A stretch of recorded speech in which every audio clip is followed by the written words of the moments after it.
All attendees are in listen-only mode.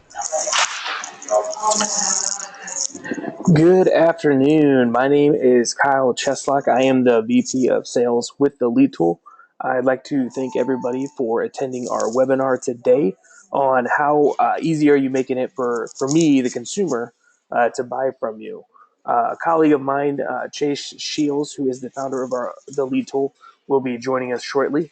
But with that being said, we're going to give it a couple minutes for some stragglers to log in as well. So for anybody that in your office that wanted to attend that didn't have the opportunity to, we do record these and we'll be sharing it out via our social media channels as well as email. So be on the lookout once we're done here in the next day or so to receive that. Feel free to share it far and wide. Any colleagues, anybody that you work with, more the merrier. Hopefully there's a couple of takeaways that you guys will be able to use and utilize and implement in your business today to help gain traction with today's consumers. So we'll give it a couple more minutes here for people to log in. But if anybody has any questions as we go along, feel free to chat in. I will respond to those at the end of our conversation today. In the meantime, let's go ahead and looks like we got enough people logging in here. Like I said, if you have anybody in your office that is not attending today that wanted to, I know you get pulled in a million different directions. Feel free to share it far and wide as we distribute it. I will forewarn you if I sound kind of muffled or if I do cough during this. The cold bug got me. We're located here in Cincinnati, Ohio, and going from 70 down to 35. Many of you can relate, and I'm sure I've been in my shoes right now. So I do apologize, but going forward, a little bit about us. So Chase is our founder. He's got 10 plus years in the inventory and operations, having ran and owned and operated Shields Lumber, which is a lumber distribution company out of Cincinnati here. From there, he also went to work for Beechmont Auto Group, which he sold everything from Toyotas all the way up to Porsche and Maserati. He was in control of about 250 to 300 online leads a month, and really developed a sense of what it takes to manage and obviously close online leads. As many of you have come to know, are a little bit different than your typical walk-in. Now, in terms of my background, I'm the handsome fellow to the right there, the bald gentleman. I am spent my career in software. I have helped scale an organization called Dotloop, which was a real estate transaction management platform, into an acquisition from 3 million to 15 million in revenue, and at the time of acquisition to Zillow, which many of you have probably heard of a time or two if you've ever looked for a house online, for a little over $100 million. So a lot of experience in scaling sales teams, particularly with systems and processes to do it in a very short period of time. So, from there, let's go ahead and kind of dive in. Where does it all start with the consumer nowadays? Traditionally, consumers found you through traditional print, marketing, advertising, things of that nature. It used to be location, location, location, and it still is to an extent in terms of what works for you. But foot traffic is down in retail locations. It's declined by 57% in the last 5 years alone. Now, with that being said, there's a couple different factors in play here. Now, you need to start asking yourself, when was the last time you updated your website? If it's been over a year, you're going to want to go back and start reevaluating your technology stack, starting with your website. Your front door used to be the location. That's no longer the case. Consumers find you online. So quite literally, your front door is your website. Now, 81% of shoppers start their search online before buying. Now, I'm going to throw a couple of stats at you here.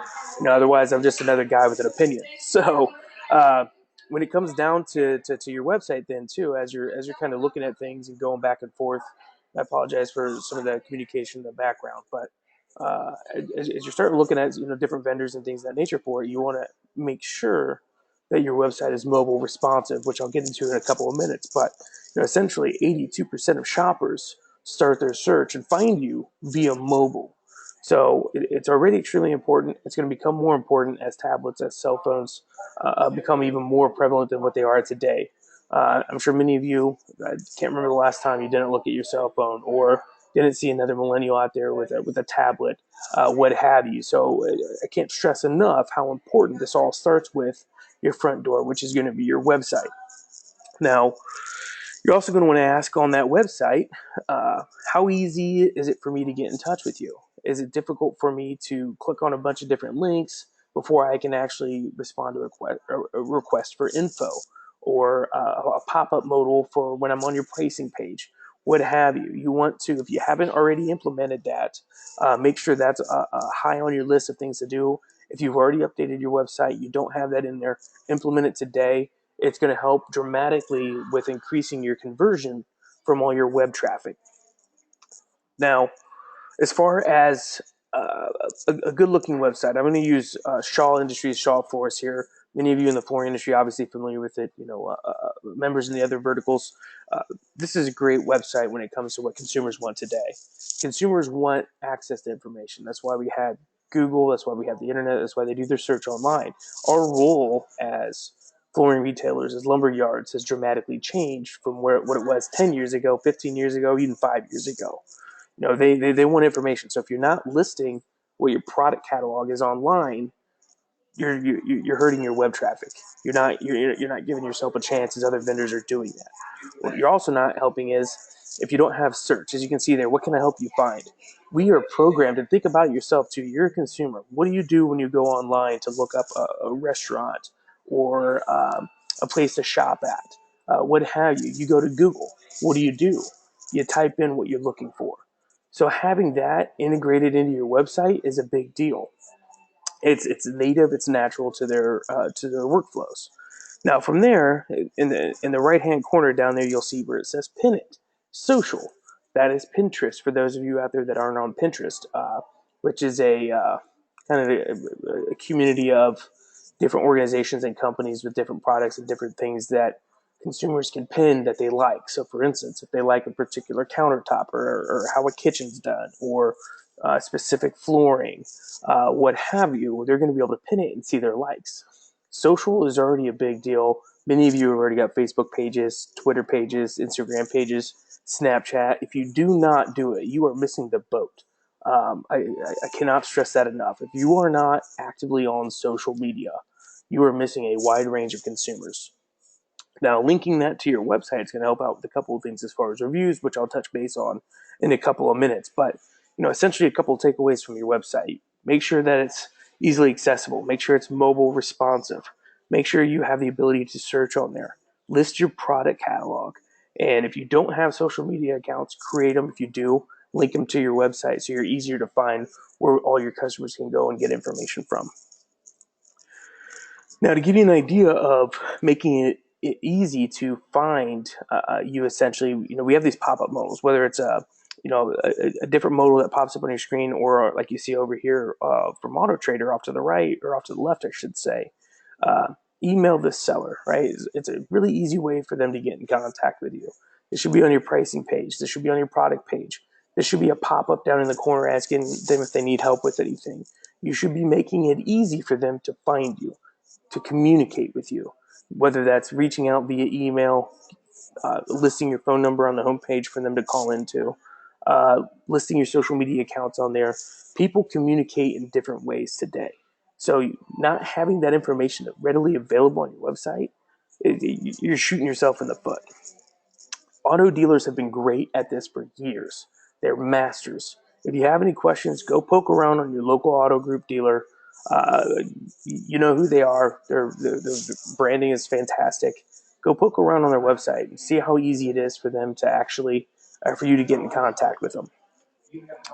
Now, as far as mobile responsive goes, it simply just means shrinking the screen of the website down to the size of the device that I want to choose. So going from your computer to a tablet, from a tablet to your cell phone, whatever it may be, doesn't matter if it's an iPhone, an Android, does not matter.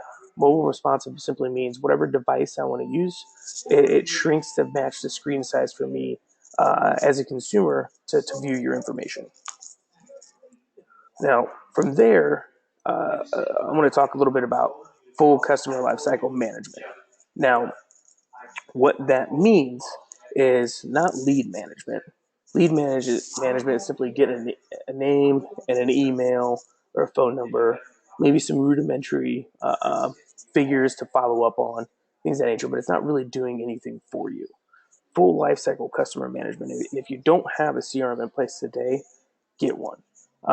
Doesn't matter what it is. Obviously, if you're interested in our product, be more than happy to chat with you. But at the end of the day, some statistics for you again: 80% of your sales aren't actually made until after the fifth contact. Now, contrary to popular belief, most dealers and retail yards focus on what's in front of them right now, saying, "Hey, I want to buy from you. Great, awesome, take care of them." That's the majority of your sales. However, most sales from when they start looking at the buying process on day one don't actually buy until day 149. So you're missing a large group of individuals that are buying at places like Home Depot, Wayfair, these competitors you never had before that are doing things to stay in front of the consumer, that are picking up sales that are rightfully yours. So a big reason for that is 55% of salespeople aren't equipped to do their job in today's environment. This means not tracking customers on paper. We know what happens. It gets left in the back, it gets thrown away, you don't follow up, and it overall creates a bad experience for the customer. Now, if you don't believe me, it's 48% of salespeople don't follow up with anybody. A lot of times it's because they don't capture the information. If they do, it simply just gets lost in the shuffle. Now, there's never really been a great way for businesses to manage that within the LBM space. Typically you got hardware that you got to manage, some local network or workstation, whatever it may be. So whatever platform you decide to choose, make sure it's web-based. You don't need to be managing your own network, if you will. Make sure it's a product that's going to have the ability to support you, not just in the beginning, but long term. And then make sure they innovate too. The last thing you guys want to do is invest in a product that is rudimentary, where it doesn't have enough features for you, or it lacks innovation, where you buy today's product and it's already old by technology standards. Innovation is lightning fast. So a year from now, you want to have the best product then, just like you did when you first bought it a year ago. Now, what that means is that, full life cycle customer management. It starts with the website, like I said at the beginning, but then having the ability to deliver those leads to the CRM. You are 200 times more likely to close a deal if you are able to get to them within the first 5 minutes. That is a big deal, people. If you're not getting it to you, if you're getting it via email, if you're forwarding it to your guys, if they're not calling, if you have no idea, if you can't have accountability just because you're forwarding an email, naturally speaking, they'll call one time and that's it. That's a wasted lead. You need to be calling them at least 5 times before you actually get anywhere. Now, most modern systems are going to have what's called an API. It's simple tech lingo saying this system can talk to that system. So all-in-one systems aren't necessarily a go-to. They very rarely do everything well. Typically, they start out as a module that's specific for a reason, whether that's an inventory system, an accounting system, a CRM, whatever it may be, and then they start bolting on these different products. Now, what happens is inevitably a piece of that product falls by the wayside, whether that's the core product it started from or one of the ancillary services that got bolted on. Big reason of that is it's incredibly difficult to do one thing well, let alone all things well. So a piece of that may be awesome, which is fantastic, but it's going to leave something to be desired in other functions of what you're looking for. So in a modern world, modern technology, you're able to essentially choose a specific product that fits a vertical that you're looking for, and have them essentially talk to each other. So if you don't have that today, if you haven't reviewed your technology stack, I highly encourage you to do it. Now, what modern sales tools do for you is deliver data and insights. There's way too much information floating out on the internet that can be utilized and harnessed to your advantage. Things like the ability to tie in social media information, Facebook, Twitter, LinkedIn, Pinterest, like I mentioned before. Having the ability to go in there and see a picture of a customer you're working with that has a dog in the picture. Well, shoot, they got an animal. They're probably going to need pet-resistant floors. A lot of consumers don't know that those are available. So, that again becomes a part of your job to educate, being able to create an experience, knowing that, hey, you should ask them how many animals they have, or if they have any animals at all, will deliver a better experience for them. Secondly, being able to go in there and see, on LinkedIn what college they went to. It's March Madness right now. Everybody's crazy about it. You see they went to Duke or IU or, Ohio State. Go Bucks. Got to get a little plug in there. Essentially being able to do that, you can now create a relationship, a better relationship faster. Essentially cutting down on the sales cycle, and obviously delivering a better experience. These tools that are available for you out there that you may not be aware of are essentially there now for you guys to utilize it to your advantage to compete with these companies like Wayfair, Invest, Home Depot, and these companies that are doing things like this. All within the confines of your retail yard or your dealer. Now, follow-ups. This is a small little plug here, but follow up, follow up, follow up, follow up, follow up. I cannot stress enough in terms of making it easier for the customer. Before they didn't really have an option, right? They had to come to you. There was nothing else available. Internet was in its infancy 20 years ago. 10 years ago, Home Depot wasn't there. Amazon didn't have 2-day Prime delivery. We are now programmed as a society to expect instant results. We also expect you to follow up with us. Life gets busy, things happen. We multitask at an incredible rate. Our attention spans are now 8 seconds long. That's it. So if you're not following up today at least 5 times, do it, and I guarantee you'll see results that you haven't seen before. Now, another thing that is unique to the industry, I actually spoke to a dealer yesterday. For the first time I've heard this throughout the industry, actually use digital contracts and e-signatures. This is another huge benefit that has not been tapped into yet. Most of the time, customers got to come back into your office, right? You go out there for your measure, or they place an order with you. They're not in town, or they are in town, but now they got to drive back in to sign the paperwork and pay for, said goods that they're buying, whether that's flooring, countertops, whatever it may be.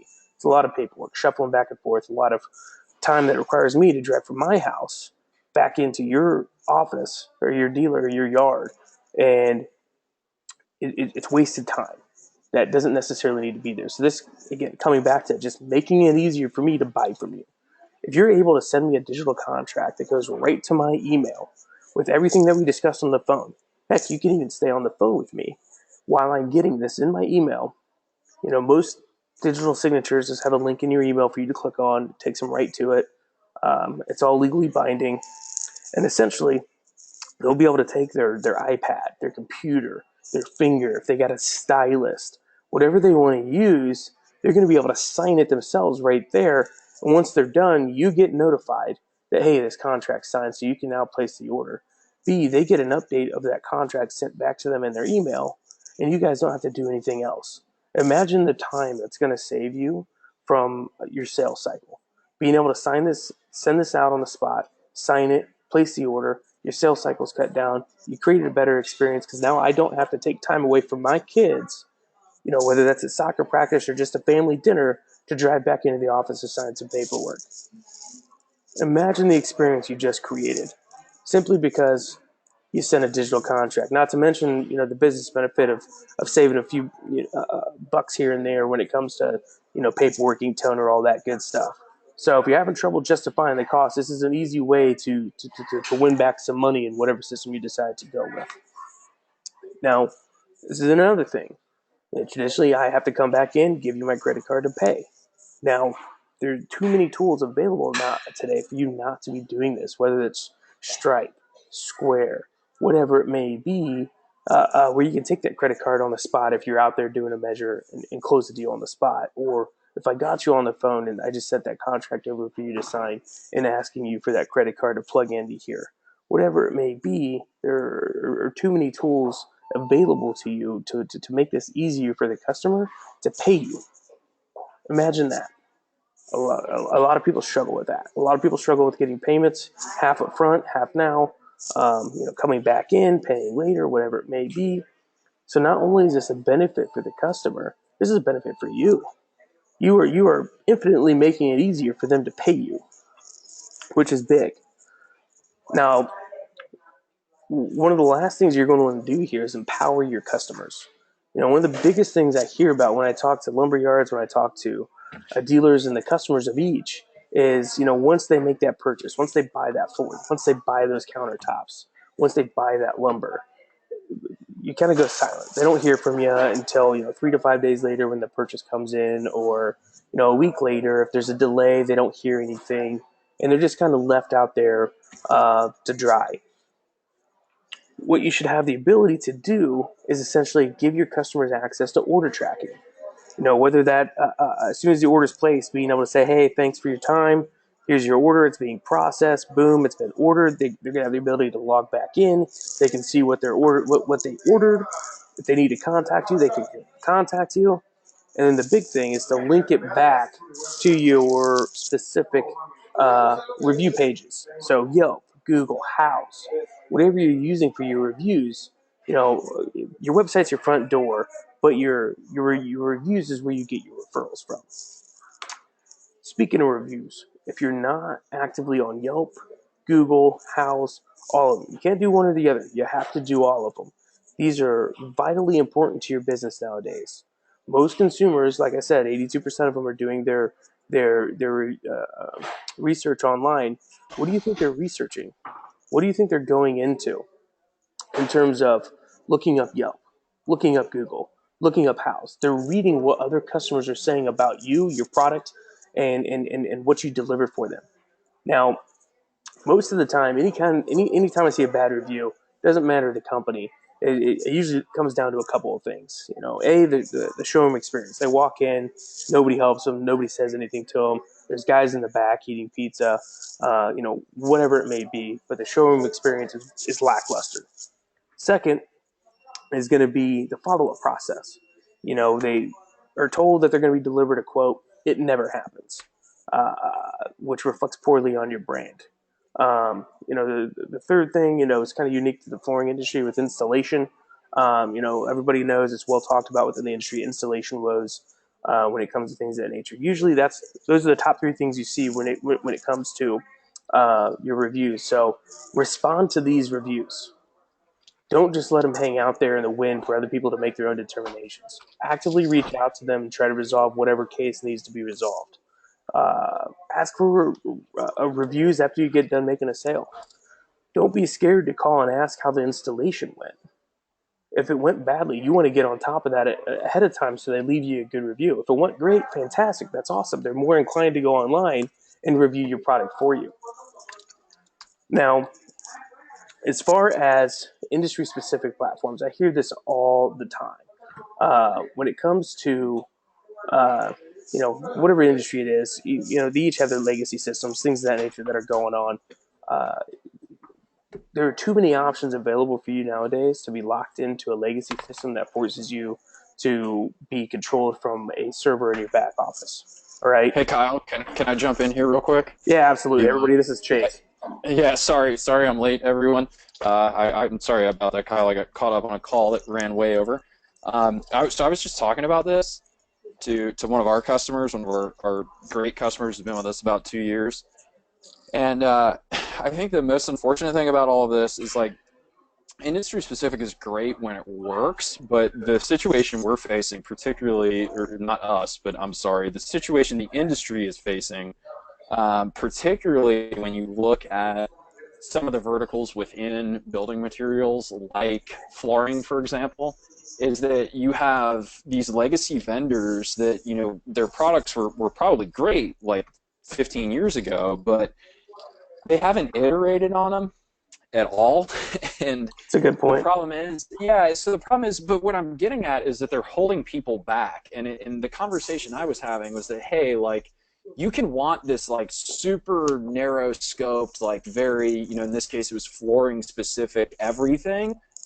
And in the meantime, like, you're searching for it, and we're hearing the same stuff that we've been hearing, for the last couple of years. Well, vendor XYZ said they're going to build this, and 2 years later they haven't. And in the meantime, customers really don't care because they want what they want. Like, so the demo I was just on, we were running through the e-signature and, like, the payment, and we were contrasting that experience with like what you get when you have these written sales contracts and you got to wait and like go to your workstation and bill someone out through your credit card terminal and all that. And like the industry specific is great when it works, and it just like in certain with certain vendors it's not working. And what you've got pulled up here, the Square integration that we've got, Square's awesome for retail, and I would say that it's going to increase your customer experience and satisfaction across the board. And full disclosure, we have nothing to do with Square other than we just built an integration with them so that if our customers wanted to use their POS and have a modern showroom so that they can ring out customers from an iPhone or an iPad or whatever, they could. But I love industry specific when it works, but the problem is a lot of the industry specific vendors just haven't done anything, and they are holding their customers back. That's really all I was going to say. I mean, it's kind of their job to continue driving people forward, and it's a real shame when they don't.